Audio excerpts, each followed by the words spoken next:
The night before our company's holiday break, my wife, Clara, was about to offer me a promotion and a raise. It was meant to celebrate a huge 9-figure business deal I'd just managed to close. Just as she was about to speak, her male assistant, Leo, casually fed her a piece of cream cake. Now, Clara is known for being extremely concerned about germs, but she didn't even react. Without thinking, she put the spoon, which was still wet with his saliva, right into her own mouth. The people at the party immediately started shouting and whistling, joking about whether the two of them were going to get married. Not only did Clara not deny the rumors, but she actually gave her assistant a promotion to department manager right there in front of everyone. My colleague next to me noticed I hadn't said anything and nudged me with his elbow. "Ethan, you're one of the boss's original team members. Aren't you going to say something?" I forced out a cold laugh and, with a grand gesture, tossed the stock transfer agreement I was holding toward Leo. "A promotion isn't nearly enough. Take these shares, too. Consider them my wedding gift to you both." My colleague immediately spoke up. "Ethan, so that's why you printed out a stock transfer agreement this morning. You had this all planned out." Another person chimed in. "He's been with Ms. Clara for years. Of course he knows what's going on." In that private room, every head turned to look at me. Then they all started clapping and cheering wildly. The atmosphere became totally charged, as if this were the real wedding of Clara and Leo. Clara, however, looked uncomfortable and couldn't quite manage a genuine smile. I just found the whole thing so unbelievable. Wasn't she just grinning from ear to ear a moment ago when she was eating cake from Leo's spoon and giving him a promotion? I stood up abruptly, gave a small bow to the room, and announced, "Excuse me, everyone. I have some personal business to take care of, so I won't be staying." Before Clara could say a single word, I turned and walked right out. I had originally brought the stock transfer agreement because I needed to use it as collateral for a loan from a wealthy investor. The company's available cash was about to run out, and I was trying to find a way to solve that immediate crisis. For years, the company had looked successful on the surface, but the reality was that Clara's constant demands for expansion had kept our money problems going. If I hadn't been supporting things, holding everything together quietly from the background, the company would have fallen apart a long time ago. But now Clara had disappointed me so completely. Why should I keep working myself to the bone for her? I had only walked a few steps when I heard Leo's out-of-breath voice calling behind me. "Ethan, wait! You forgot your stock transfer papers!" A hand suddenly gripped my arm tightly. It was Clara. Her hair was a little messy, a clear sign that she had run to catch up with me. She frowned, her voice sharp with anger. "Leo told you to stop. Are you deaf?" I paused. Leo took the chance to catch up, his face looking very apologetic. "Ethan, I didn't mean to upset you. I just thought the cake was really good, and I'm just used to sharing things with Clara first." Then, with a dramatic motion, he grabbed my hand and pushed the stock agreement back into it. "Don't do this just because you're angry. This is worth too much. Please take it back." I raised my hand to try and push the papers back toward him, but he panicked, thinking I was actually going to take them, and quickly yanked his hand away, clutching the agreement tightly. The very next second, his face went pale. He hunched over, grabbing his chest and trying to catch his breath. I watched his entire performance with no emotion. It was such obviously bad acting, but someone in the room was clearly still falling for it. I watched as Clara rushed over to support Leo's unsteady body. She screamed at me, her voice cracking. "Leo's having a heart attack! Ethan, what are you waiting for? Call an ambulance!" I watched her, my eyes cold, as she expertly pulled medicine from her bag and gave it to him. I watched as this woman, who was so obsessed with cleanliness, dropped to her knees on the floor without a second thought, all so Leo could lie flat and rest his head on her lap to keep his airway open. My eyes were filled with disgust. When Leo had an attack, she became completely hysterical, forgetting everything else. But when my own stomach ulcers had me doubled over and sweating, all she ever did was look at me with distaste and complain that I was slowing down her work. The ambulance arrived very quickly that night. In the hospital, Leo lay quietly in his bed. Clara gently tucked the corner of his blanket, treating him as if he were a delicate treasure. The next moment, she suddenly turned her head, grabbed the stock agreement and threw it at me, her voice a quiet but harsh accusation. "This is all your fault! Why did you have to bring out the stock agreement in the first place? If you hadn't been so aggressive and pulled that stunt, do you think Leo would have been scared into an attack?" I tilted my head, and the papers just barely brushed my ear before they fell to the floor. I knew Clara was just taking out her anger about Leo's condition on me. The old me would have been jealous of her over-the-top concern for him and started a big fight. But now, I just felt exhausted. I grunted, offering a minimal reply. Clara stared at me, looking surprised. After a moment, she rubbed her fingers together, her tone becoming slightly softer as she handed the papers back to me. "Leo is just a young guy and he's sensitive. I couldn't just refuse the cake, could I? He has a heart condition. He can't handle that kind of rejection. Don't mess around with the shares like that again. This time, I'll forgive you." I knew this was Clara's way of trying to make peace with me. But this time, I had absolutely no intention of backing down. I said flatly, "Is there anything else? If not, I'm leaving." Clara stared at me for a long time before she sighed in defeat. "Fine. Don't look so miserable, as if I did something awful to you. Wasn't I also looking out for you? You're so quick to react. Even if I promoted you, you wouldn't be able to earn respect. Here, I'll give you a little extra money for cigarettes, okay?" With that, she took out her phone and started tapping. A second later, I received a notification that the limit on my supplementary credit card had been raised to $220. For all these years, she was so afraid I'd spend money carelessly that she took all my paychecks, only giving me $200 a month for spending money. Every single purchase had to be approved by her. My 3 meals a day, the utility bills, all the big and small household expenses were my responsibility. Every time I went over budget and had to ask her for more money, she would examine me with a look that made me feel horrible. Now she was grudgingly transferring an extra $20 for cigarettes. But when Leo just complained a little, she'd hand him a credit card and tell him to spend whatever he wanted. It's not that I hadn't argued with her about it. She would just give me an icy stare and say that Leo was her assistant, responsible for socializing with clients and managing her life, so of course he needed more money. Then she'd turn it around on me, blaming my supposedly unreasonable expenses. Defeated, I could only take on side jobs to support myself. I was working almost constantly without any rest, and my health was already suffering. Clara was still talking in my ear, telling me to spend less, that things weren't easy for the company. Looking at the number $220 on my phone screen, I couldn't help but laugh. My face went completely cold, and I immediately unlinked my card from her account. I didn't need her money, and I definitely didn't want it. Lifting my eyes, I said to her calmly, "Got it." After walking out of the hospital room, I immediately called a friend I hadn't spoken to in years. "Brendan, I've made up my mind. Set me up with that job on Monday." He was overjoyed and agreed right away.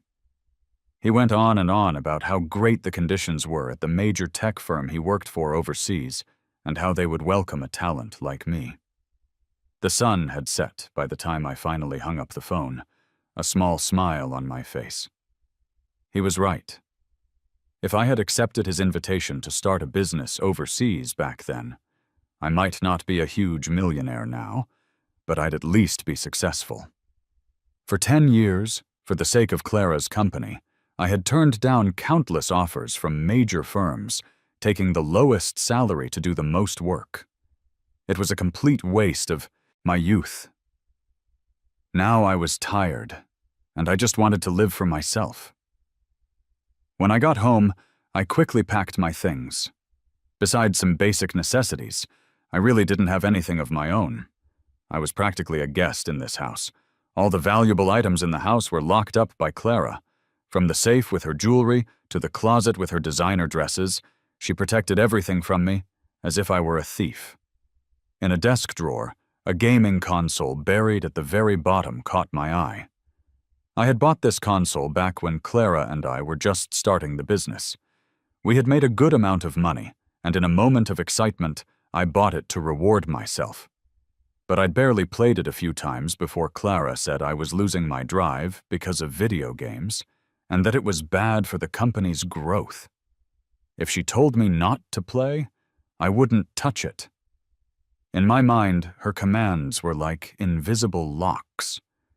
But now, I would no longer treat her words as law. I took out the console and pressed the power button. The screen lit up. It still worked. I played a couple of rounds, making the character jump, run, and attack. It was the same game, but I felt none of the excitement or fun I used to. Just like my relationship with Clara, there was no going back. With no enjoyment, I placed the dusty console back where it belonged. Looking up, I realized it was already past midnight. I was used to working overtime until this hour, so I wasn't sleepy yet. But I had a flight to catch tomorrow, so I planned to get some rest. After washing up, I lay in bed and saw Leo's latest post on his social media. In the photo, Clara was sleeping by his hospital bed, her face looking peaceful. The caption read, "Just feeling a little under the weather, and the boss came to take care of me." "Aren't you all jealous of my amazing boss?" I sneered. He really never missed an opportunity to show off how close he and Clara were. It looked like Clara would be taking care of Leo tonight and wouldn't be coming home. That was fine by me. I put my phone on the charger on the nightstand, closed my eyes, and went to sleep. I slept well, but I was suddenly awakened around 3 or 4 in the morning by the sound of the front door opening. A moment later, Clara's voice rang out. "Ethan, I'm home! I'm starving! Go make me some noodles!" In the past, no matter how late it was, I would stay up for her, prepare a late-night snack, draw her a hot bath, and wait on her until she fell asleep. Tonight, I rolled out of bed and locked my bedroom door to keep Clara from bothering me. It was strange. Every time Leo had an attack, Clara would stay by his side, never even going home to change. The first time she didn't come home all night, I was frantic, thinking she'd been in an accident. I only found out she was at Leo's place taking care of his fever, doing his laundry, and cooking for him after I had the police track her phone. Back then, Clara had criticized me for being controlling and suffocating. Snapping back to the present, Clara was pounding on the door, sounding confused. "Why did you lock the door? Didn't you hear me? I'm hungry. Did you go to sleep without waiting for me? You never used to do that, Ethan. What's wrong with you?" In the past, she thought me waiting up meant I wasn't focused enough at work, and told me in a cold voice to put my energy into my job. Now that I was ignoring her, she was unhappy again. So demanding. I rolled over, frowning, and pulled the covers over my head. Clara kept pounding on the door, her tone softening a bit in frustration. "I know you're still mad, but I came home, didn't I? Ethan, I'm really hungry. Why is there nothing in the fridge?" I still didn't answer her. Her voice grew angrier, and she threatened me, stressing each word. "Ethan, if you keep this up, I'm leaving." In the past, my biggest fear was Clara not coming home. That line was her ultimate weapon, and whenever she used it, I would grovel and beg her not to go. But now, all I wanted was for her to stop making noise so I could sleep. I fumbled around on the nightstand, found my earplugs, put them in, and drifted off to a blissful sleep. I woke up early the next day, and I felt exceptionally clear-headed. There was a faint sound in the living room. I walked out cautiously, only to find it was Clara. She was ironing a shirt, her lips slightly pursed in concentration. I was a little confused. Why wasn't she at the hospital taking care of Leo? Sensing my gaze, she looked up, then immediately walked over with the freshly ironed white shirt. Clara held the shirt up toward me, nodded, and said with satisfaction, "It fits pretty well. It makes you look much sharper." I glanced at the tag. It was a high-end luxury brand she often bought. The next second, she turned away, shaking out the sleeve of the white shirt and talking to herself. "You and Leo have about the same build. It looks okay on you, so it will definitely look even better on him. I really have good taste. But why did it get so wrinkled after just a few days? It's not straightening out even after all this ironing. This won't do." As if struck by an idea, she turned and signaled me with her finger. "You're always ironing clothes at home, aren't you?" "You do it." I laughed quietly to myself. I knew it. How could Clara possibly be trying to win me back? Her mind was, and always had been, only on Leo. I shook my head, refusing. Clara wasn't surprised at all. She pouted. "I knew you wouldn't do it." "Fine, Leo won't mind." She glanced at her watch and exclaimed, "Oh no, it's almost time for his breakfast." With that, she quickly found a gift box and carefully folded the shirt inside. I had more important things to do than argue with her. I went back to my room, then came out and pushed the divorce papers in front of her. "Before you go, sign this." Clara didn't even look at them, focused only on arranging the corners of the gift box. Without looking up, she said casually, "Whatever work matter it is can wait.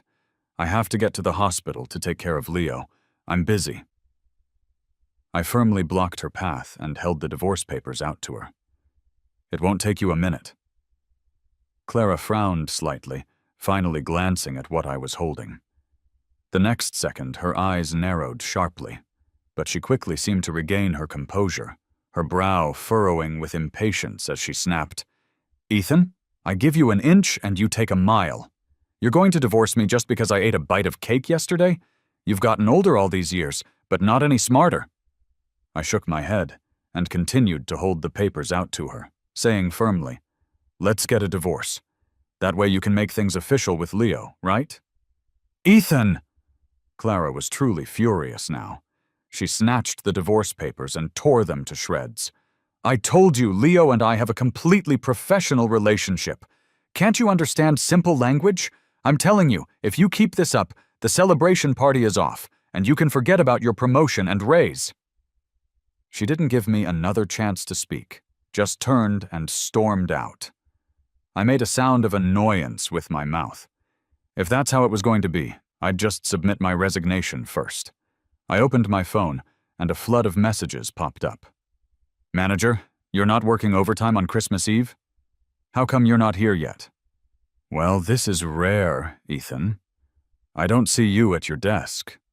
Did our workaholic finally decide to take a break?" I didn't reply to them.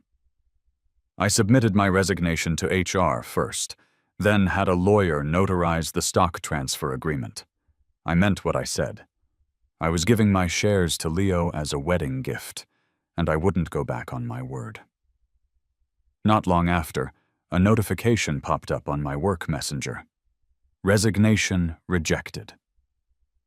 I called to ask why, and HR could only say apologetically, "Mr. Chen, Ms. Clara was the one who rejected it.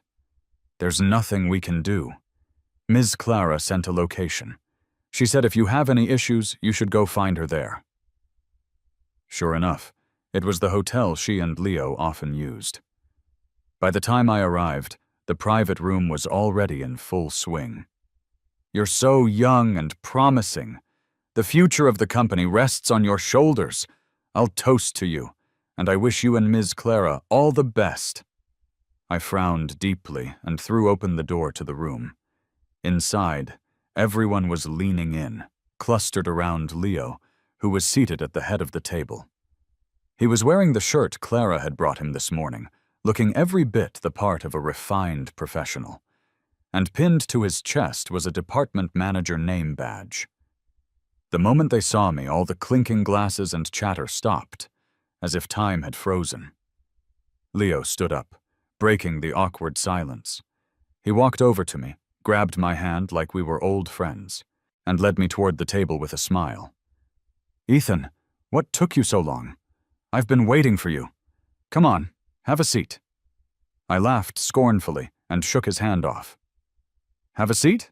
There's nothing but leftovers. Do you take me for someone looking for scraps?" Clara, who had been sitting bolt upright since I appeared, finally moved. She shielded Leo behind her, crossed her arms, and sneered at me. "Didn't someone want to resign? Why did you bother showing up at a company team-building event?" I looked around at the employees present. Basically, all the key people were there, all faces I knew well, yet not a single one had told me about this. They looked embarrassed, their eyes darting away, unable to meet my gaze. You didn't need to be a genius to figure out that Clara had told them to keep it from me, afraid I'd show up and cause trouble. This wasn't a team-building event. It was an inauguration party for Leo. Clara tilted her chin up, exhaled through her nose, and said arrogantly, "Ethan, I don't think you're cut out to be a department manager at all. You're aiming too high. You're too impulsive. From now on, you can start over as an intern." With the boss's declaration, the other longtime office veterans knew their cue and joined in. "Yeah, Ethan, I think you've been getting a little ahead of yourself lately. You should just listen to the boss. You used to work year-round without a break, but you didn't even work overtime today. I think you still need more training." Behind Clara, Leo raised an eyebrow at me, a victorious smirk playing on his lips, his eyes full of smug satisfaction. He pretended to be humble, lightly tugging on Clara's sleeve and saying, "Clara, don't be like that. I've only been with the company for half a year. Being at the same level as Ethan is already more than I deserve. After all, he's been with the company for so many years. Even if he hasn't had major achievements, he's put in the hard work." Clara's eyes showed contempt. "You were promoted based on your own talent. Someone else is just relying on his past contributions. If seniority was all it took for a promotion, he could be the CEO." I scoffed. When we started the company, I felt sorry for her, so I always took on the heaviest responsibilities, working in the trenches so she could be the high and mighty decision-maker. I had worked diligently for years, creating real value for the company, yet Clara was spouting shameless lies, as if I were worthless. I raised an eyebrow and said coolly, "Ms. Clara, I need you to approve my resignation as soon as possible. Otherwise, I will be filing a complaint with the labor board." Clara was not bothered, smirking. "All right, Ethan, stop acting. You're making it sound so real. Where could you possibly go besides this company? Don't forget about your shares." She had an air of confident superiority, as if she had me all figured out and believed I was just throwing a tantrum. Unfortunately for her, she was completely wrong. I said coldly, "Miss Clara, I've already transferred my shares to Leo. I don't want anything. I just want to leave." Instantly, Clara's expression froze. She stared at me, shocked. Someone from the legal department whispered in her ear, "Ms. Clara, we did receive a public notice of the share transfer from Ethan's lawyer." Leo, who had been enjoying the show, couldn't believe his sudden good fortune.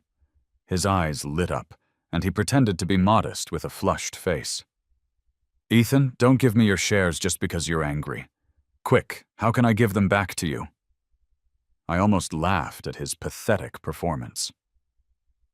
Clara's eyes went wide, her brow deeply wrinkled.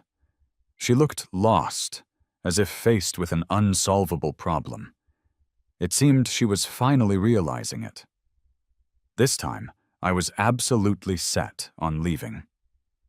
The moment that thought sank in, she panicked. She struggled to remain composed, then tried to persuade me, keeping me hanging with more empty promises. "Ethan, our company is about to go public. If you're cooperative and reasonable, I'll promote you in no time. And that thing you mentioned before, I'll agree to it, too." I found it ridiculous. Even now, she couldn't bring herself to openly acknowledge our marriage. She still had to be vague. I was like a donkey that had been chasing a carrot on a stick for 10 years, constantly believing her empty promises. This time, I was really done playing along. With a cold expression, I pulled up my e-ticket on my phone and said with a sigh, "Ms. Clara, time waits for no one. My flight is boarding soon. If you have any further business, please contact my lawyer." Clara froze, staring at the ticket on my phone screen.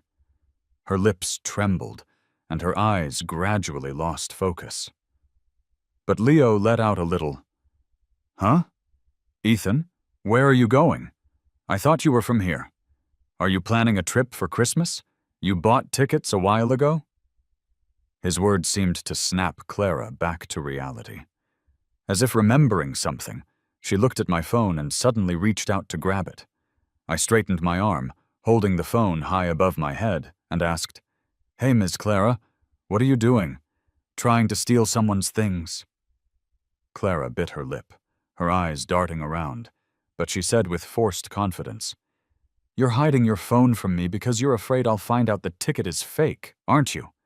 Ethan, stop pretending. You're an orphan. Where could you possibly go? Even if you're going to throw a tantrum, you don't have to resort to such a clumsy trick."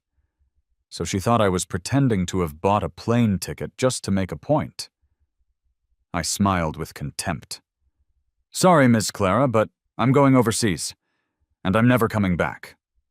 "Enough!" Clara cut me off, slamming her hand on the table.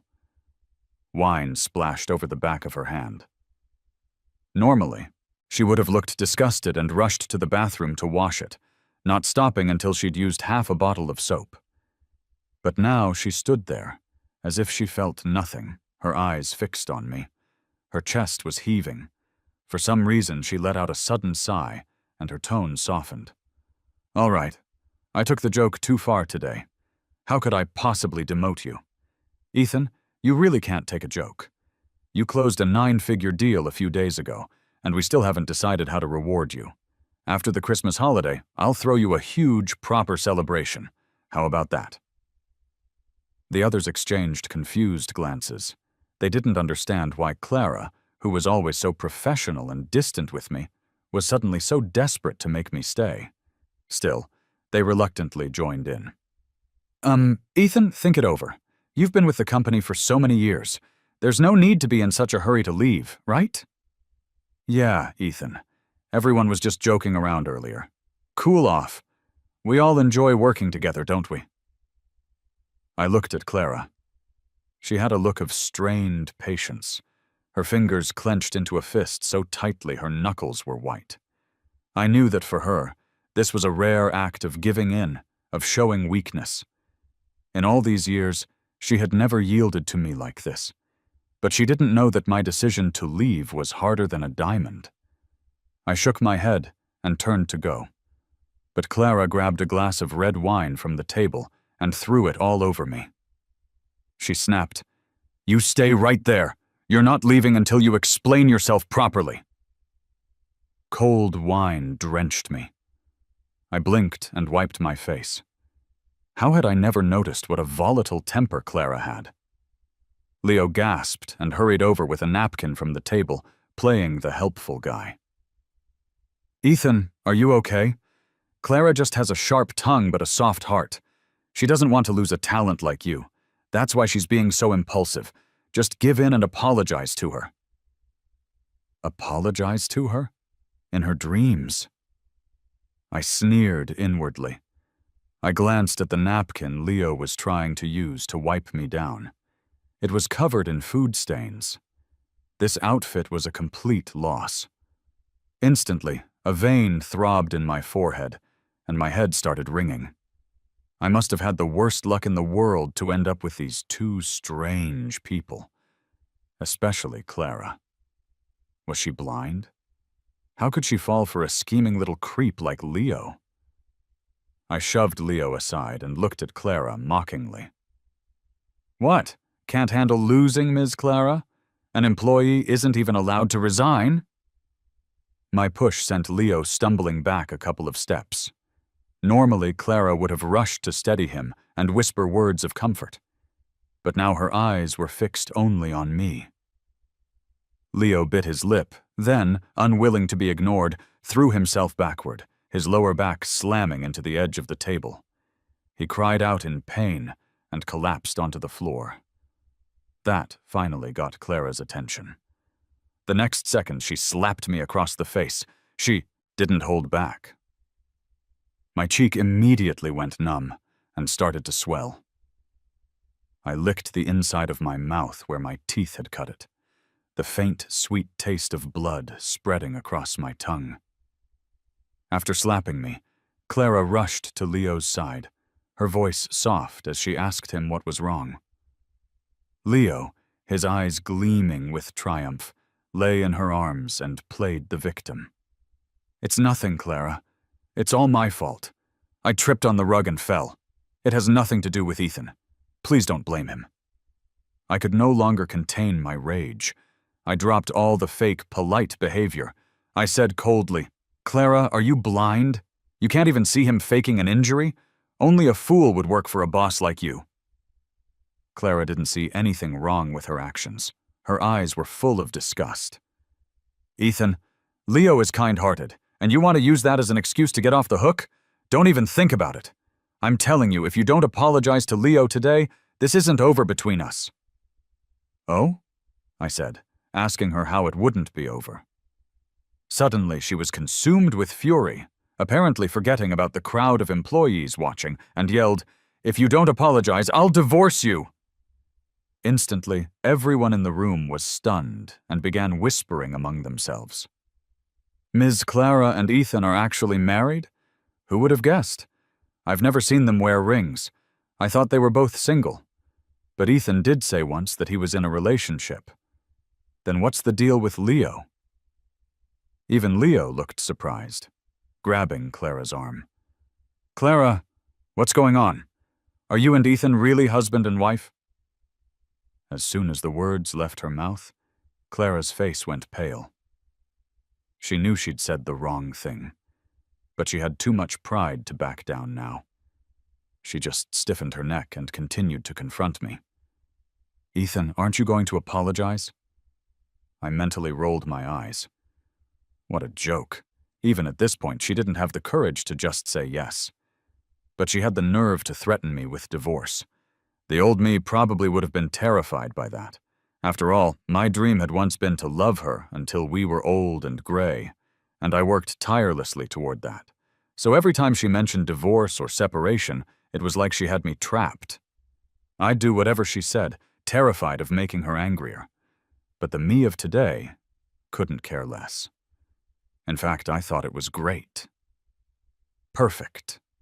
A person as obsessed with her public image as she was would be terrified of gossip. Coming back to my senses, a smile spread across my face. "Then let's get a divorce." Clara, who had been expecting me to get on my knees and beg for forgiveness, was stunned. She stared at me, dumbfounded, and asked in a trembling voice, "What did you say?" I looked at her coolly and smiled. "Let's get a divorce. You're the CEO of a company. You're not going to act like some lovesick teenager and cling to me, are you?" With that, I pulled out a copy of the divorce papers. I had only intended to have my lawyer mail them, but it turned out to be the perfect time to use them.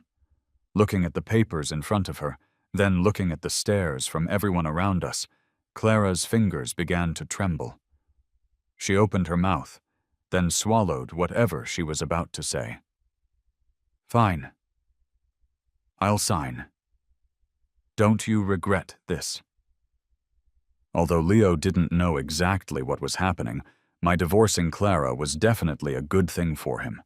So he added more fuel to the fire. But Ethan, the company is so big. If you two divorce, how will you divide everything? Can I be assigned to Clara? He said it as if he were a child of divorce, unsure of which parent he would go with. But Clara seized on it like an excuse. She stopped writing, tossed the pen aside, and sneered. That's right! Why should you just get half of the company for free? The company is mine! I said indifferently, Clara, take a closer look. The agreement says I'll leave with nothing. Don't worry, I won't take a single penny of your money. For some reason, Clara's face grew even uglier, and she even started trembling slightly. She should have been happy. She was getting money, freedom, and love. If I were her, I'd be thanking my generous ex-husband. In the end, she signed her name with a trembling hand. She suddenly looked up, her eyes red-rimmed, and threw the divorce papers at me. Take it and get out. Don't ever let me see you again. Even if you come back begging on your knees, I won't take you back. This time, no one stopped me. I pushed open the door and walked out. But I was sticky all over, so I decided to go to the restroom to wash my face first. Looking at my pathetic state in the mirror, I had to laugh. How was it that even at the very end, I was still getting treated like this? The more I thought about it, the angrier I got. I pushed open the door and went back into the private room. Clara's face was pale, like she'd lost her soul. Leo, no longer pretending to be sick, was now gently comforting her. Seeing me, Clara's eyes suddenly lit up, but her words were still harsh. What, regretting it already? Too bad, there's no way I'm remarrying you. But Leo sensed the change in the atmosphere and stammered, Ethan, did you forget something? I can help you look for it. There was indeed one thing I forgot to do. I took 2 steps closer. Clara watched me carefully. Ethan, what are you doing? What was I doing? A smirk touched my lips. I flipped the entire dining table. Countless soups and sauces flowed straight onto the 2 of them. Leo was lucky. Clara shielded him, so he only got soaked. Clara's long, wavy hair was matted with sauce and bits of fish. She let out an involuntary scream. So satisfying. The stunned employees took a few seconds to react, then scrambled to help their boss up and clean her off. I walked out the door, although I'd wasted a lot of time. I made my flight. After I landed, an executive from the overseas tech firm met me and was incredibly friendly. My new boss, a beautiful woman named Serena Lynn, asked me curiously, I kept inviting you to join our company before, and you always refused. What suddenly changed your mind? I just smiled. My boss and I had a falling out. She put a hand on my shoulder with a look of understanding and sympathy. I always thought your old boss was too exploitative. A talent like you shouldn't be overworked like that. I support you. Before I knew it, a month had passed since I started my new job. During this time, I was thriving overseas. I was like a fish in water, without Clara's demands and without having to worry about the trivial details of her life. I poured all my energy into my work. My efficiency was off the charts. Soon, I closed a 9-figure deal for the company. To celebrate, they threw a massive party for me right at the office. They didn't just give me a luxury car as a bonus. They promoted me and gave me a raise. Everyone in the company was incredibly impressed with me. Compare that to Clara, who only ever offered me empty promises and never actually gave me anything. In the middle of the party, my phone suddenly rang. I didn't think much of it, assuming it was a client, and stepped into a quiet conference room to answer. I answered in English. There was a long silence on the other end. Just as I was about to check who was calling, a trembling voice I recognized belonging to the usually composed Clara asked, "Ethan, you really went abroad? You said you'd stay by my side forever." Even without seeing her, I could imagine she looked haggard, her voice weak. The old me would have immediately started fussing over her, showering her with concern. Now I just said coldly, "Clara, why are you calling me?" My tone was harsh. Clara seemed to lose control of her emotions, and her voice became shrill. "Ethan, even if we're divorced, you can just talk to me like that?" I found that funny, and shot back, "What, should I be cooing, 'Darling, what's wrong?' to a complete stranger?" After I said that, Clara suddenly went silent. I was getting impatient when she finally spoke again, hesitantly. "Fine, Ethan. I'm calling you because I wanted to say, I was wrong." She whispered the last 3 words so softly they were barely audible. I was puzzled. Why was she suddenly giving in? I thought it, and then I said it out loud. She immediately retorted, "Because I love you. I'm sorry I didn't care about your feelings before. It won't happen again. Tell me the truth. The company's cash flow seems to have a small problem." So that was the real reason. I gave a sarcastic laugh and pretended to be confused. How could that be? With a genius like Leo there, how could the company have any problems? Clara was on the verge of tears from my teasing. "Ethan, stop being sarcastic. The company is like our child. Yes, I know Leo isn't as capable as you. The company really can't function without you. I apologized, didn't I? What more do you want?" So this was Clara's idea of an apology? Still so arrogant. Did she think she was still the girl I once loved so deeply? "Clara, legally, you and I are strangers. We're adults. Stop clinging." With that, I hung up. I ignored the flood of calls from Clara that followed and blocked her number. A short time later, I received an international package. The sender was Clara. I frowned, a bad feeling creeping in. What on earth had Clara sent me? I opened the box and saw a small gift box inside. Inside the box lay a faded, misshapen blue tie. I stared blankly at the tie, which looked ancient, as if I had been yanked back in time. Years ago, Clara and I had just graduated. I was interviewing at a major company, but I was broke and could only afford a cheap suit. When she found out, she met me for our date the next day and presented the tie to me like a treasure. Back then, this tie cost $500. It had taken all of her savings, and she'd even sold her blood to scrape the money together. At the time, I kissed the needle mark on her arm, let my tears flow freely, and cried as I promised I would give her a good life and be devoted to her and only her forever. For years, I had kept this tie. It had been with me through all the hard times. After we moved into our new house, I thought Clara had thrown it away, and we'd had a huge fight about it. I never thought I would see it again. My heartbeat seemed to slow, a heavy feeling settling in my chest.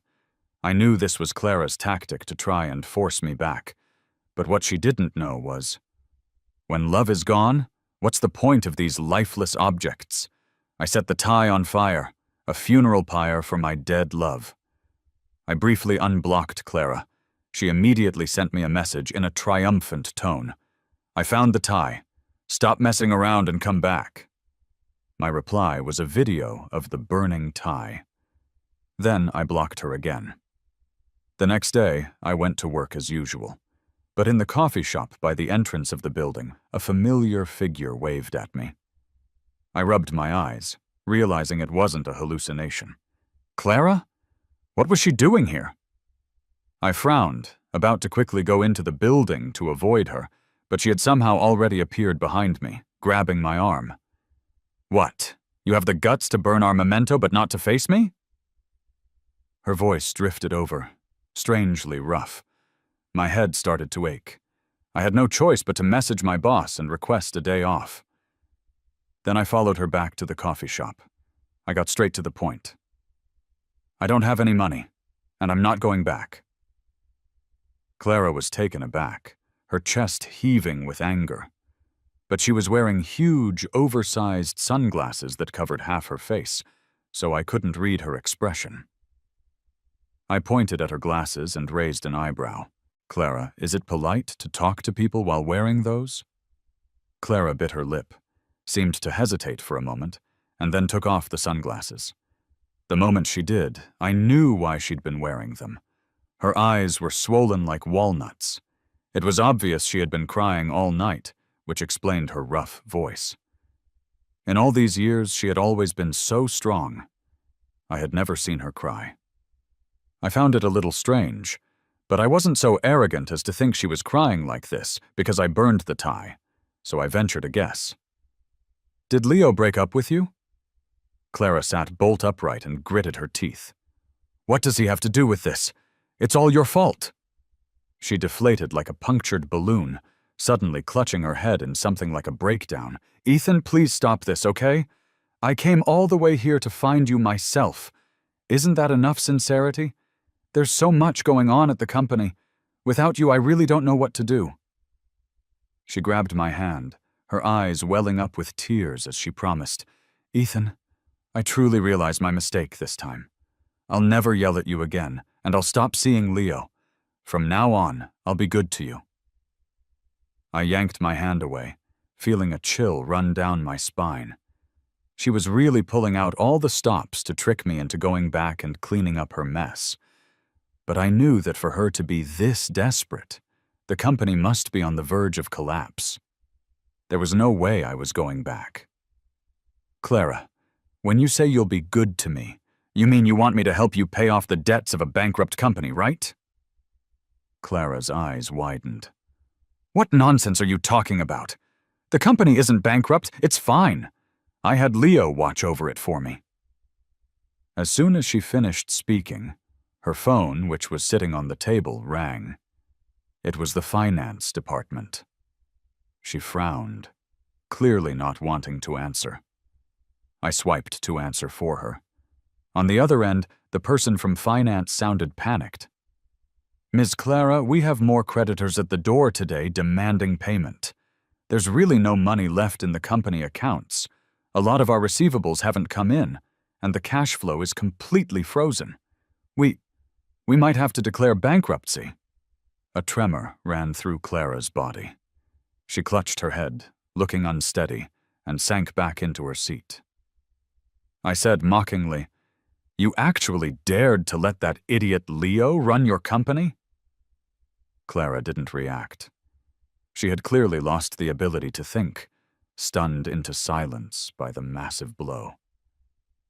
After a long moment, she shakily picked up her phone and frantically tried to contact Leo.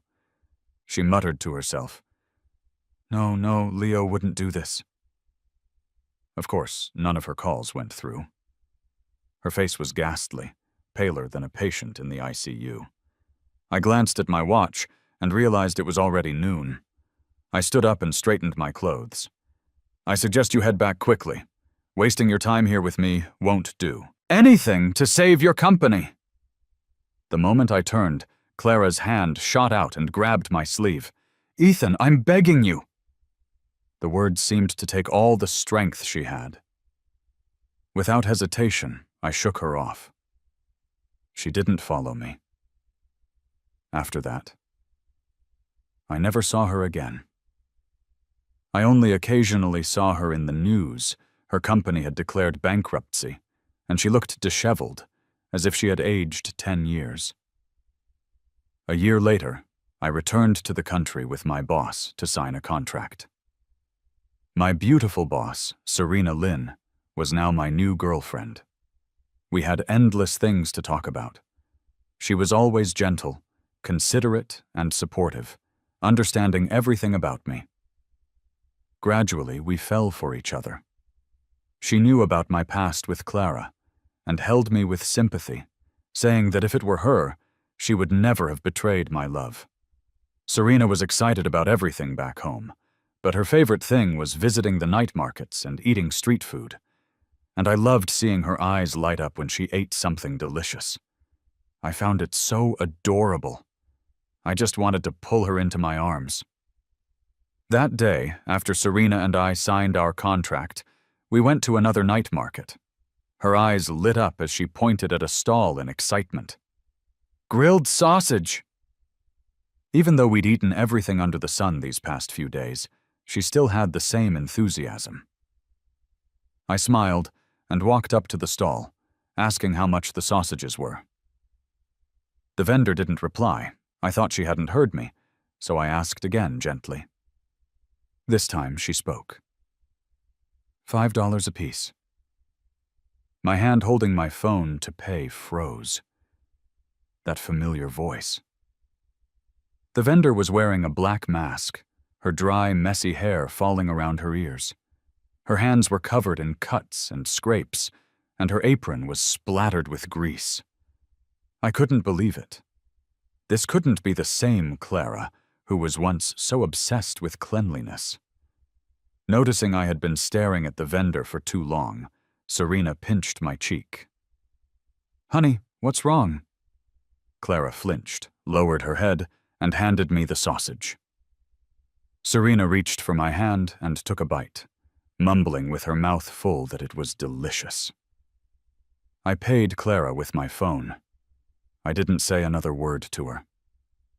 After we left the stall, Serena asked me what was wrong, her face full of concern.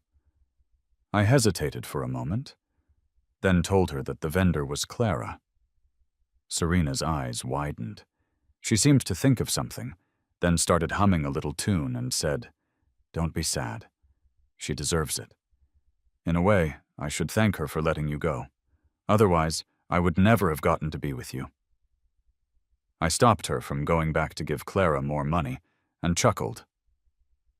I held Serena's hand as we walked through the street food market, the air thick with the aroma of food. Looking at the brightly lit city, a warmth spread through my heart. The future, I thought, looked bright.